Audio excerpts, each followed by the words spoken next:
CNN, much has changed since the height of the refugee crisis that gripped Europe in the summer of 2015. Since the shocking images of drowned Syrian toddler Alan Kurdi went viral, the crisis has largely been out of international headlines. But it doesn't show any signs of stopping.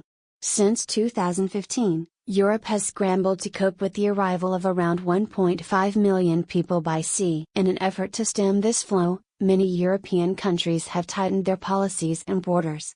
In 2016, the European Union forged a controversial one-in, one-out deal with Turkey to stop the tide of migrants and refugees fleeing to the continent from the Middle East. And, this year, Italy has adopted an aggressive approach to halting migration across the Mediterranean from North Africa, backing the Libyan Coast Guard's rescue efforts and cracking down on non-governmental organizations, NGOs, operating off the country's coast. With each new twist and turn, the number of arrivals has dropped. But new migrant routes keep cropping up. People seeking alternative passages have moved westward, seen in the recent spike in migrants arriving in Spain from northern Morocco, while others are turning in desperation to new destinations such as Yemen. Here's what has been happening in the Mediterranean. Why are NGOs suspending migrant search and rescue (SAR) operations in the Mediterranean? What is the Libyan Coast Guard doing? What assistance is Italy providing to the Libyan Coast Guard and why? What restrictions has Italy imposed on NGOs? In late July, Italy's parliament passed a controversial code of conduct for NGOs operating search and rescue missions in the Mediterranean.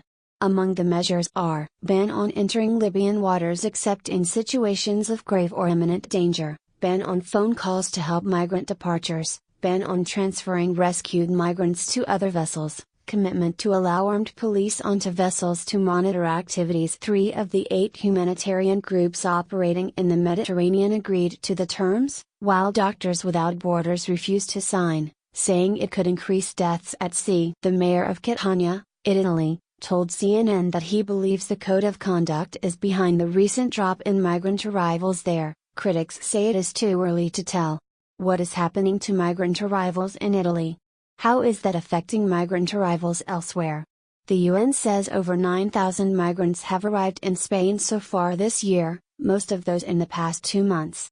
It's the most the country has seen since the start of the crisis. And it's flared in August, with a staggering 604 migrants rescued in just 24 hours. Increasingly, African migrants are seeking a cheaper and easier path to Europe, setting sail for Spain from Morocco in toy dinghies and on jet skis. The average price to cross from the Moroccan coast to Spain is around €500, about $590, according to Frontex. Why has the Italian government shifted its strategy on refugees? Italy's beefed up approach to tackling the flow of migrants into the country followed local elections in June, which saw a wave of anti-immigrant mayors and local councillors ushered into office. Critics say the result has left the governing centre-left party reeling, forcing Italian leaders to seek short-term solutions at the cost of migrants' lives. Our goal is to govern the migration flows, the Italian Interior Minister, Marco Minniti, said in an August news conference.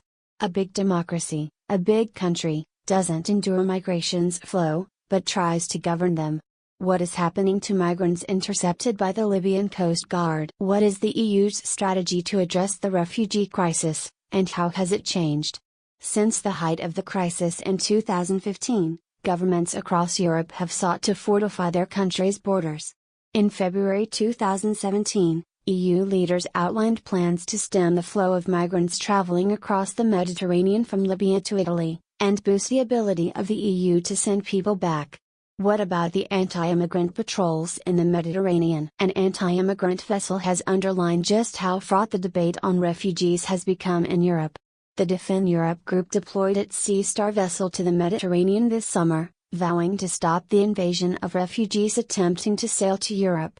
It's created pressure for the NGOs, as we were here, always watching them, documenting them and basically paralyzing them.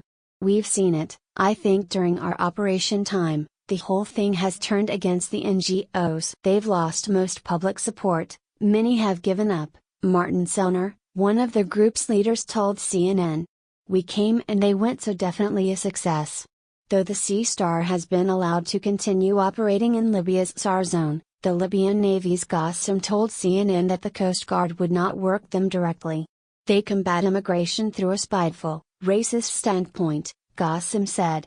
We don't work with racism. What is happening to the charities that are continuing their missions? The Spanish aid group Proactiva Open Arms is among several NGOs that have continued to conduct rescue operations in the Mediterranean despite restrictions. Its crew recently reported that the Libyan Coast Guard fired warning shots while the vessel was in international waters. They were warned and told that they could be detained. We gave them a chance to leave and they did, Libyan Navy spokesman Qassem told CNN. They have to respect our sovereignty. They consider themselves above the law and Libyan sovereignty. What do you think about this news? Scroll down and comment. Thanks for watching. Please subscribe. Goodbye and see you again.